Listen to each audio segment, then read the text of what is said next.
ne peux pas. Par rapport à mon tempérament. Parce que je vais négocier. Moi, je pense d'une autre façon, vous pensez d'une autre façon. On n'a pas la même lecture des choses.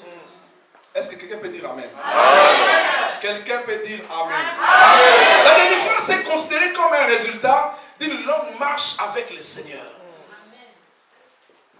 Le résultat d'une longue marche avec le Seigneur. L'apôtre Paul dit, j'ai continué la marche. Il continue la marche. Je n'ai pas encore atteint la perfection, mais je fais une chose, oubliant ce qui est en arrière et me portant vers ce qui est en avant. Au fur et à mesure, dans la vie chrétienne, il y a des comportements que nous devons abandonner. Il y a des habitudes que nous devons laisser. Aujourd'hui, il y a même des chrétiens qui continuent à voler dans des magasins. Non, je ne résiste pas. Moi, j'ai des envies. Quand je vois ça, je ne peux pas, je dois voler. Investiguer, mais posséder. Alléluia. Amen. Vous voyez, je vais vous montrer quelque chose. Richdi, viens. Je vais faire un exercice avec Richdi. Viens. Ah, les petits costauds. Que Dieu te bénisse. Voilà. Là, je vais attacher Richdi. Là, je t'attache. Hein? Je vais te donner, t'en fais pas. Amen. Amen. J'attache pour calmer aussi. J'attache Richdi. Amen. Amen. Bon, Richdi, avance un peu. Jusque là où il y a ta maman. Avance. Amen. Amen. Essaie d'avancer un peu encore.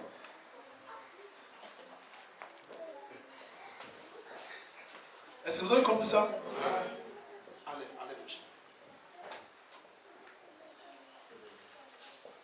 Il y a beaucoup de gens qui sont comme ça, attachés par un lien.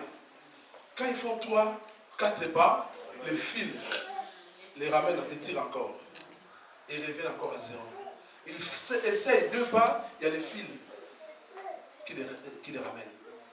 Le diable peut te laisser avancer, mais il n'acceptera pas que tu arrives à la destination. Beaucoup de gens, moi je croyais avant que non, les chrétiens ne peuvent pas être possédés. J'ai lu un livre d'un pasteur, qui a une grande église. Ce pasteur-là m'a inspiré, m'a convaincu. Je le connais, un pasteur grand, si je cite son nom, vous allez connaître. Mais ce pasteur a écrit un livre, dit, bien que j'ai une grande église, mais je souffre.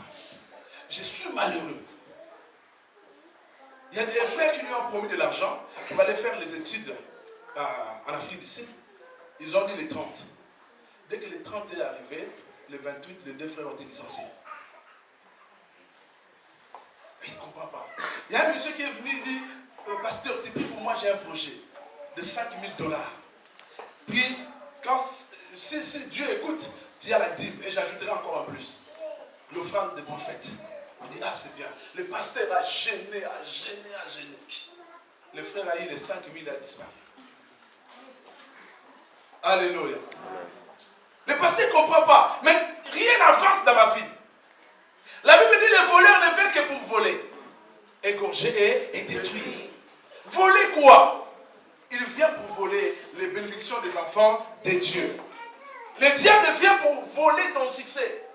Il vient pour voler ta réussite. Il vient égorger, apporter la mort, apporter l'échec dans tout ce que tu fais. Il vient pour détruire, pour amener la maladie, la destruction dans ta vie. On ne peut pas parler de la délivrance si on ne parle pas des liens démoniaques, des possessions démoniaques. Le diable arrive à posséder des gens par 3 façons. La possession, l'oppression et l'obsession. Les 3 sortes de possessions. Il y a beaucoup de gens qui ne réussissent pas à cause de la possession. Ils sont possédés. Beaucoup de vies sont détruites par les démons. C'est drôle que je puisse prêcher ce message pendant 30 minutes. Hein? C'est drôle. Et puis normalement, je dois prier pour les gens. Mais c'est difficile. Amen. Amen.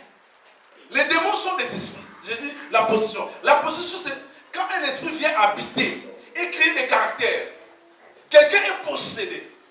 L'esprit vient habiter dans posséder son corps et commence à des caractères, des comportements. La colère excessive que tu as, dès que tu es en colère, tu vois, ton mari change de visage, tu dis non, non, ça c'est plus à lui, c'est un démon. Après cela, tu reviens devant normal, tu commences à répéter, chérie, pardonne-moi, vraiment, je ne sais pas ce qui m'a pris. Non, c'est une possession démoniaque. Alléluia. Il y a des caractères que tu n'arrives pas à enlever. La possession, il y a l'obsession. L'obsession, c'est quand un esprit domine sur quelqu'un, lui donne des désirs. Il y a des gens qui sont obsédés. Je vais arrêter la cigarette, mais je n'arrive pas. L'obsession, c'est des obsédés. Il y a des obsédés sexuels. Il y a des gens qui ont des camions qui sont là. Ce n'est pas par rapport à l'argent, mais c'est des gens qui sont obsédés. Moi, si je ne fais pas ça, je ne suis pas bien. Si je ne filme pas, je ne suis pas bien. Je lis la Bible, mais pour boire, en tout cas, si l'église on dit, par le passé dit on ne boit pas, je quitte cette église. Moi, personne ne me séparait de la boisson. Pas de Jésus, mais de la boisson. Il y a des gens, si vous touchez, ça c'est ma vie privée. Ça c'est ma vie privée. Tout ce qui domine en toi, en dehors de la parole, c'est une possession. Amen. Tout ce que tu n'arrives pas à libérer par toi, donc tu es possédé quelque part, tu es lié. Tu prends la décision un jour, 2 jours, mais 3 jours tu vas rentrer encore. Parce qu'il y a une force, l'apôtre Paul a dit, je dis toujours en moi, qui me délivrera de ce corps de la mort? Ce que je veux faire, ce n'est pas ce que je fais. Ce que je ne veux pas faire, voilà ce que je fais. Si cela arrive dans ma vie, donc à moi, je suis, qui me délivrera? Je suis possédé et lié. Ça c'est l'apôtre Paul qui a dit au début de son ministère.